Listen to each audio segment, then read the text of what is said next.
So hello students, पिछली class में किसी कारणवश वीडियो थोड़ा टॉपिक के बीच में पॉज करना पड़ा, बट अभी देखिए यहाँ पे थे हम, है ना। सेक्सुअल बिहेवियर एक्सपेरिमेंट हुए हैं जिसमें अमाइगडाला लेशन करके देखा गया। तो ये कैट के अंदर हुआ एक्सपेरिमेंट जिसमें हाइपर सेक्सुअलिटी देखने को मिली जब अमाइगडाला लेशन किया गया। तो देन तो उस वजह से क्या हुआ, ये हाइपरसेक्सुअलिटी का क्या प्रूफ है? That is cat attempt mating with inappropriate animals. जो केट है वो अनअप्रोप्रिएट एनिमल के साथ मेटिंग करते हुए देखा गया है, रिड्यूस बाय द लेजन। अब ये चीज जो हाइपरसेक्सुअलिटी थी उसको रिड्यूस करने के लिए एंटीरियर हाइपोथैलेमस और वेंट्रोमीडियल हाइपोथैलेमस इनके अंदर जब लेजन किया तो वो हाइपर सेक्सुअलिटी कम हो गई। तो इसका मतलब क्या हुआ? इसका मतलब ये हुआ कि जो हाइपर सेक्सुअलिटी है उसको अमेगडाला है वो सप्रेस करता है, रोकता है। यदि अमेगडाला एब्सेंट है वहां तो ये देखने को मिलती है।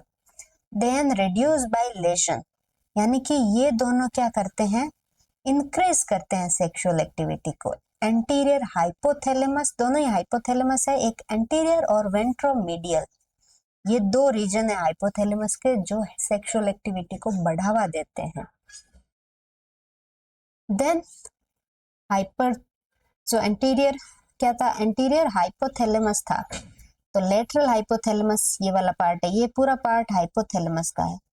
अलग अलग पोर्शन अलग अलग हाइपोथैलेमस है। ये एंटीरियर है, आगे का एंटीरियर, ये पोस्टीरियर, ये डोर्सोमिडल, ये डोर्सल, ये paraventricular nucleus and this is optical area है जो हाइपोथैलेमस का है। Then this is ventral, ventral means down side जो एरिया होता है उसको वेंट्रल बोलते हैं, ventral medial hypothalamus. So limitation of lesion technique, lesion technique के भी लिमिटेशन है, क्यों है और क्या क्या लिमिटेशंस है? डैमेज सराउंडिंग टिश्यू, जब हम लेजन करते हैं या डैमेज करते हैं तो इतने एरिया में करना था, बट ये एरिया यहाँ पे हमको कट लगाना था, बट ये कट फैल भी सकता है, यहाँ तक हो जाता है। तो सराउंडिंग एरिया भी क्या होते हैं, डैमेज हो जाते हैं जब हम लेजन टेक्निक अप्लाई करते हैं। तो इस वजह से हार्ड हो जाता है आइडेंटिफाई करना कि एग्जैक्ट कौन सा रीजन है जो इस स्पेसिफिक बिहेवियर को कर रहा है कंट्रोल। तो हमने तो ये सोचा कि ये वाला कर रहा है, हमारा टारगेट ये था, बट साइड वाले के अंदर भी लेजन हो गया। तो हो सकता है साइड वाला वो एग्जैक्ट जो फंक्शन है उसमें साइड वाला भी रोल प्ले कर रहा हो कुछ ना कुछ, या फिर सिर्फ साइड वाला ही हो जो ऐसा कर रहा हो, इस वजह से ये बिहेवियर चेंज हुआ हो। तो एग्जैक्ट कॉज नहीं पता चल पाते हैं। ब्रेन कॉम्प्लेक्स फीडबैक सिस्टम है as we know. For example ventromedial hypothalamus lesion, जो वेंट्रोमीडियल वाला एरिया था हाइपोथैलेमस का डाउन साइड वाला एरिया, वो डैमेज किया गया नॉर एड्रेनलिक बंडल। उसके अंदर जो नॉर एड्रेनलिक बंडल थे वो भी डैमेज हो गए जब वेंट्रोमिडल हाइपोथैलेमस के अंदर लेजन किया गया। लेटरल हाइपोथैलेमस में हुआ तो डैमेज नाइग्रोस्ट्रेटल बंडल, ये कौन से बंडल है जो डोपामिन सिक्रेट करते हैं? नाइग्रोस्ट्रेटल, क्या बोलेंगे पता नहीं इसको, जो भी बोलना चाहो। तो ये इसको भी डैमेज कर देता है। तो जो ये वाला है, ये बंडल हो सकता है कोई और फंक्शन कंट्रोल करता हो और ये और कोई फंक्शन कंट्रोल करता हो, बट इसके लेजन से हमने बता दिया इस वजह से हो रहा है, फिर भी हमने इसको क्रेडिट दे दिया। तो that's why it is limitation of this technique. तो इस लिमिटेशन को ओवरकम करने के लिए दूसरी टेक्निक डेवलप करी गई जिसका नाम है न्यूरोफिजियोलॉजिकल टेक्निक। इसमें क्या होता है वो भी देखेंगे, और ये ओरिजिन कहाँ से हुई है, 1786 के अंदर बायो इलेक्ट्रिसिटी की वजह से डिस्कवर हुई। गाल्विन ने करी है ये, गाल्विन बोलते हैं, गाल्विन गाल्वेनी, गाल्वेनी है ये, पुराने साइंटिस्ट है।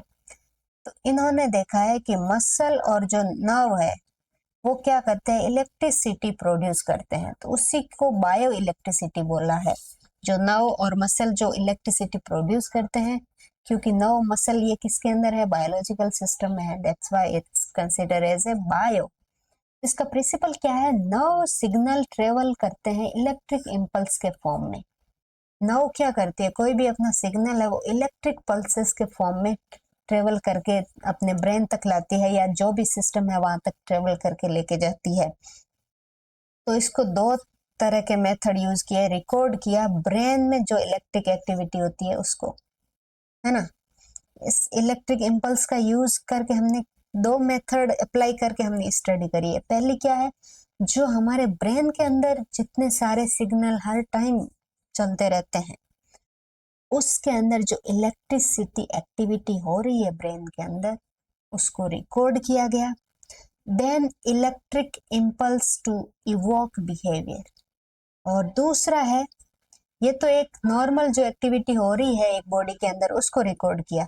दूसरा है, हमने आर्टिफिशियली अप्लाई किया कुछ इलेक्ट्रिक स्टिमुलेशन, जिसकी वजह से कोई बिहेवियर शो हुआ। एक रेस्ट में बैठा था इंसान, उसको हमने इलेक्ट्रिक स्टिमुलेशन दिया तो वो रेस्ट से जग के भागने लगा। That stimulus we will study with the help of this kind of stimulation।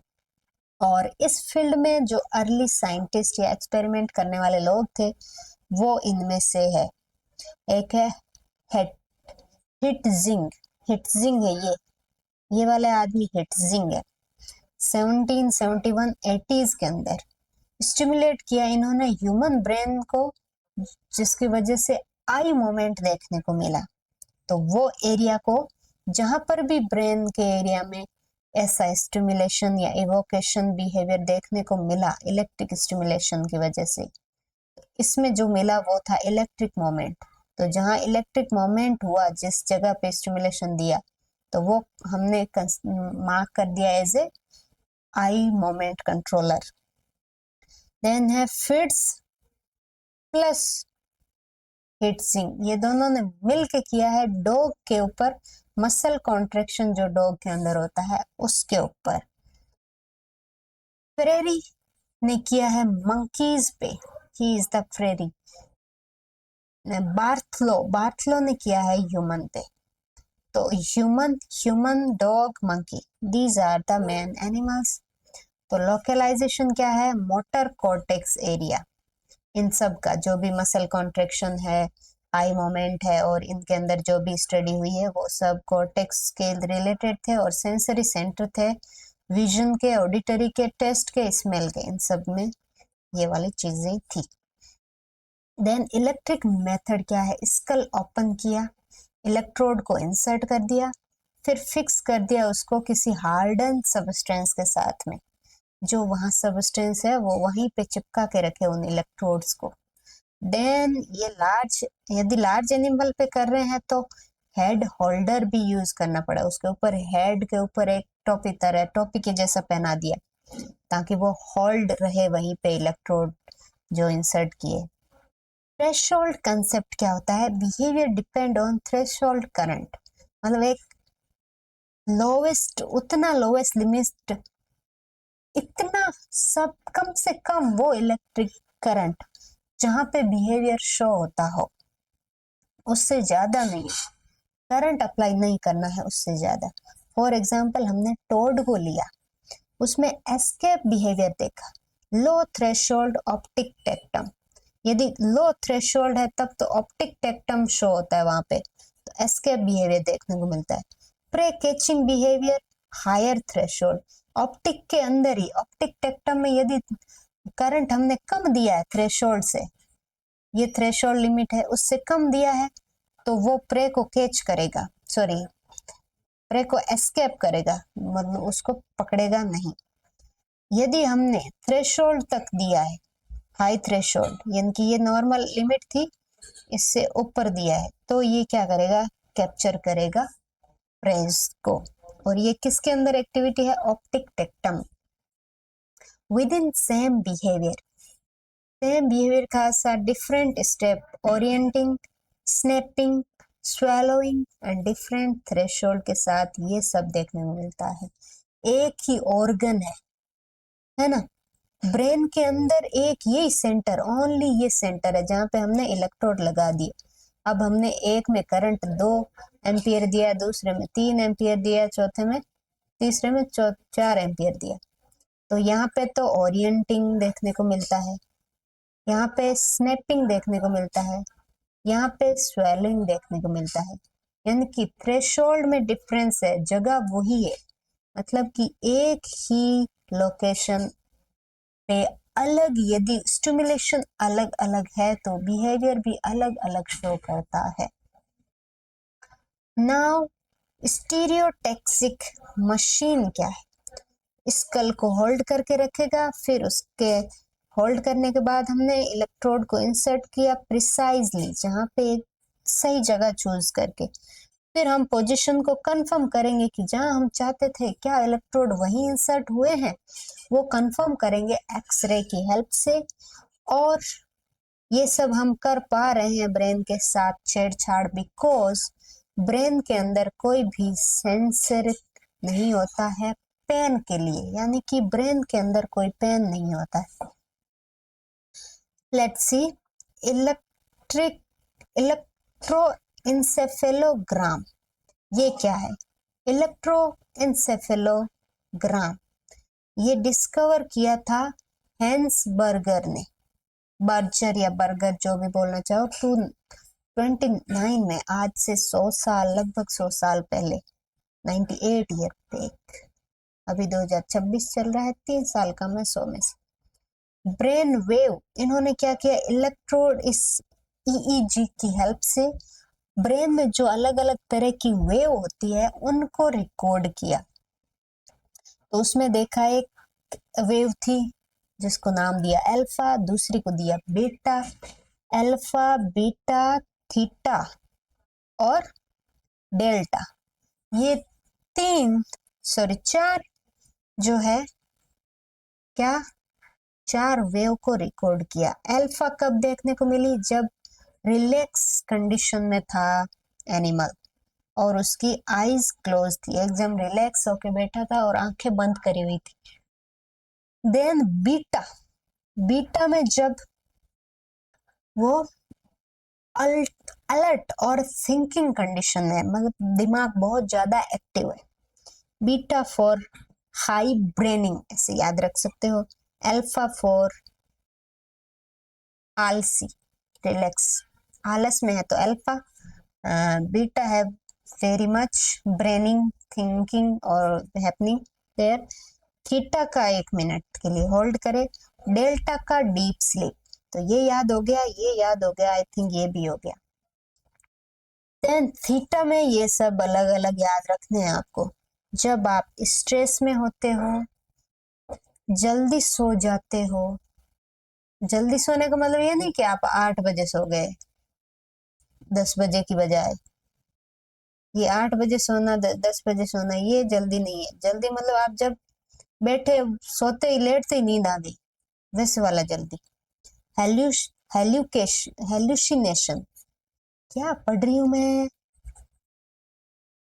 Hallucination जब होता है, जब इंसान क्या होता है, बहुत ज्यादा कंफ्यूज होता है, बहुत ज्यादा अलग अलग आवाजें सुनाई देती है उसको, बहुत ज्यादा ऐसे इरिटेटेड होता है, तो मतलब उसको अलग अलग आवाजें सुनाई देगी, अलग अलग लोग उसके नजरों में सामने दिखेंगे, वैसी वाली कंडीशन है हेल्यूसिनेशन। एंड क्रिएटिविटी कर रहे हो तो भी, तो ये सारे टर्म देखो अलग अलग चीजों को डिफाइन कर रहे हैं, इसलिए थीटा को थोड़ा याद रखे, बाकी को ट्रिक से याद रखे। देन इलेक्ट्रिकल स्टिमुलेशन एक्सपेरिमेंट्स हुए हैं, कौन कौन से? RW हैस, इन्होंने किया है कैट पे और इसके लिए इनको मिला है Nobel prize. He is this person, Nobel prize in 1945। Then F Flynn, prey catching in cat, cat के अंदर प्रे कैचिंग, इन्होंने भी किया है बहुत सारा कैट पे काम, बट इनका एक स्पेसिफिक था कि ये प्रे को कैसे कैच करता है। This is the person. Then a जुर्मेन, जिन्होंने किया है जर्मेन, जुर्मेन, पता नहीं क्या है नाम भाई, देख लेना। पिजन बिहेवियर पे, फ्लाइंग कैसे करता है, कोर्टशिप कैसे करता है, थ्रेड डर जाता है तो कैसे डर जाता है, या डराता कैसे है दूसरों को, डरना तो ये हो जाता है ना, डराता कैसे है, ये है वो इंसान जुर्मेन। वॉन हॉस्ट और सेंट पॉल, ये इन्होंने किया है कॉक पे, चिकन पे, स्लीपिंग बिहेवियर, कॉक कैसे सोते हैं और चिकन कैसे फाइट करते हैं और कैसे अटैक करते हैं टॉय कैट को, इन सब पे। Then simultaneous brain stimulation, simultaneous brain stimulation ये हॉस्ट और सेंट पॉल ने किया है, शो किया इन्होंने, टू डिफरेंट ब्रेन एरिया को सेलेक्ट किया, एक एक्स मान लो एक वाई मान लो, इनको स्टिमुलेट किया एट द सेम टाइम, इसका मतलब सेम टाइम पे एक से ज्यादा काम होते हैं तो उसको बोलते हैं साइमल्टेनियसली ब्रेन स्टिमुलेशन, यानी ब्रेन में साइमल्टेनियसली दो जगह पे स्टिमुलेशन किया, एक्स और वाई, दो डिफरेंट एरिया को सेलेक्ट किया, एस एक्स और वाई नाम दिया जिसको। Behaviour do not always simple, same time में किया, behaviour not always simple, simple की जगह पे आई थिंक सेम होना चाहिए, तो सेम नहीं था, तो डिफरेंट कम आउट कम अकर, डिफरेंट कम आउट कैसे अकर हुए, देखो दोनों, बोथ बिहेवियर टुगेदर एक्स और वाई, एवरेज रेस्पॉन्स, यदि हमने दोनों को एक साथ किया तो एक साथ बिहेवियर किया दोनों ने, बोथ बिहेवियर टुगेदर, दो बिहेवियर एक साथ देखने को मिले। देन हमने रेस्पॉन्स को हाफ कर दिया, जो ये नॉर्मल था इसको हाफ कर दिया बट दोनों पे दिया, तो एवरेज रेस्पॉन्स देखने को मिला। दिया हमने एक्स वाई ऐसे अल्टरनेटिव फॉर्म में, तो अल्टरनेशन बिहेवियर देखने को मिला। डिसअपियरेंस ऑफ बिहेवियर, जब एक्स प्लस वाई के स्टिमुलेशन में कोई फर्क नहीं रखा, जीरो कर दिया, कोई स्टिमुलेशन नहीं है तो बिहेवियर भी नहीं है। न्यू बिहेवियर देखने को मिला जब x प्लस वाई, उसको ऐसा स्टिमुलस दिया कि वो नया स्टिमुलेशन बन गया, तब उसमें न्यू बिहेवियर ही देखने को मिला। इन दोनों को मिला ओनली वन बिहेवियर अपियर, जब या दोनों में से एक पे स्टिमुलेशन दिया तब एक ही बिहेवियर देखने को मिला। ऑब्वियसली ये तो क्या ऐसा लगेगा ना, क्या एक्सपेरिमेंट किया, ये तो पता ही है।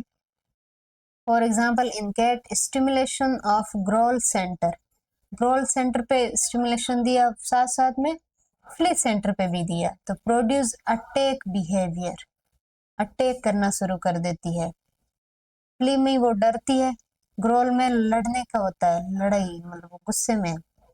Pleasure centre, some brain area produce pleasure when stimulated, और कुछ एरिया में यदि दो साथ स्टिमुलेशन दिया, सैम जैकबसन ने ये स्टडी किया है, तो प्लेजर स्टिमुलेशन देखने मिला। प्लेजर में इफेक्ट क्या होता है, एक सेक्सुअल प्लेजर होता है, एक फीलिंग गुड बिहेवियर होता है, सॉरी फीलिंग ऑफ वेलबींग, अच्छा फील होना, एक सेक्सुअली प्लेजर फील होना। लिमिटेशन क्या थी इसकी, repeated stimulation can cause addiction, यदि इनको बार बार इसी चीज पे स्टिमुलेट दिया जाए तो वो एडिक्ट हो जाते हैं इस चीज से, ये भी देखने को मिला। क्लिनिकल केस इसका देखने को मिला, जो इलेक्ट्रोड को यूज करके क्या किया गया, एक रे नाम का एपिलेप्सी से ग्रसित इंसान था या बच्चा था, जो survive epileptic attack, become violent, severe epileptic attack आते थे उसको और वो वॉयलेंट हो जाता था बहुत, और ड्रग डू नॉट वर्क, और इस पे ड्रग भी काम नहीं कर रही थी, तो electrode was implant in his brain, brain में इलेक्ट्रोड को इम्प्लांट किया गया, इम्प्लांटेड किया गया और कनेक्ट किए उनको रिमोट डिवाइस से, यानी कि ये इलेक्ट्रोड है, इसमें स्टिमुलेशन देना है, कब देना है, वो रिमोट डिवाइस से कंट्रोल किए जा रहे थे, तो वो रिमोट खुद के हाथ में उसके, जब भी उसको अटैक जैसा फील होता वो उस रिमोट को प्रेस कर देता, तो electrical impulse stop the attack. और ये बटन दबाने के बाद उसको ये अटैक आता नहीं। तो इस तरह से उसने अपने इस कंडीशन को कंट्रोल कर लिया। लिमिटेशन क्या है इलेक्ट्रोड स्टिमुलेशन के? Electric method is not very specific. For example, in rat stimulation at one point is hypothalamus cause, एक ही पॉइंट पे हाइपोथैलेमस पे स्टिमुलेशन किया गया तो वो ईटिंग और ड्रिंकिंग दोनों के लिए बिहेव कर रहा था। मतलब उसको भूख भी लग रही थी सेम टाइम पे और प्यास भी लग रही थी। जब उस रेट के एक ही पॉइंट पे हाइपोथैलेमस के अंदर स्टिमुलेशन दिया गया इलेक्ट्रोड से, तो both centre are separate and very close to each other. Reason क्या था? क्योंकि ये दोनों थे रीजन सेपरेट, बट वो इतने ज्यादा पास थे कि वो इलेक्ट्रिक सिग्नल उस तक दोनों के पास में इक्वली ट्रांसफर हो रहा था। इलेक्ट्रिक करंट एक्टिवेट कर रहा था उस दोनों को। तो इससे बेटर क्या है? हमने किसको फेल कर दिया? लेजन को फेल कर दिया। अब इलेक्ट्रोड को भी फेल कर दिया। 1 2। ओके, अब थर्ड आता है केमिकल मेथड। ये बेटर अप्रोच मानी जा रही है। क्यों? ये फिशर ने chemical act on specific circuit, Fisher ने यूज किया था केमिकल को जो एक्ट कर रहे थे एक स्पेसिफिक सर्किट के ऊपर ही। ग्रोसमैन में भी इसने कहा, ग्रोसमैन में मैन ने भी इस पे काम किया है। इंजेक्ट किया इन्होंने नॉर एड्रेनलिन को, ओनली ईटिंग बिहेवियर, जो ये हाइपोथैलेमस है इसके अंदर जब नॉर एड्रेनलिन को इंजेक्ट किया गया, तो जब हम इलेक्ट्रोड दे रहे थे तो वो ड्रिंकिंग और ईटिंग दोनों कर रहा था, बट इस टाइम ओनली ईटिंग हो रहा है, ड्रिंकिंग नहीं हो रहा है। इससे पता चल रहा है कि केमिकल मेथड ज्यादा बेटर है। Drinking behaviour is not activated और इस वजह से ओनली ये ईटिंग बिहेवियर हुआ। तो कंक्लूजन क्या है? ईटिंग और ड्रिंकिंग सेंटर अलग है, एक नहीं है। जो इलेक्ट्रिक की वजह से हो रहा था, केमिकल की वजह से ओनली एक पे ही हो रहा है ऐसा। नाउ न्यूरोकेमिकल टेक्निक, तो इस वजह से अब हमने न्यूरोकेमिकल को और ज्यादा अच्छे से डिटेल में स्टडी किया है, जिसको हम नेक्स्ट क्लास के अंदर करेंगे।